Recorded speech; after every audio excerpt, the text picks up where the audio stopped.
આગામી સમયમાં મુસ્લિમ ધર્મના રમઝાન ઈદની નિમિત્તે તહેવાર જે ઉજવનાર છે એના નિમિત્તે આજરોજ પોલીસ સ્ટેશન ખાતે એક શાંતિ સમિતિની મિટિંગનું આયોજન કરવામાં આવેલ હતું.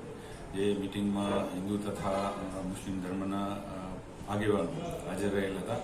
તેઓને આ બાબતે જરૂરી સૂચના અને ચર્ચા કરવામાં આવેલી હતી અને ઈદનો તહેવાર તમામ મુસ્લિમ બિરાદરો શાંતિપૂર્ણ અને વિસ્તારમાં શાંતિ જળવાઈ રહે તે માટે તમામ આગેવાનોને શાંતિની અપીલ કરવામાં આવેલ હતી.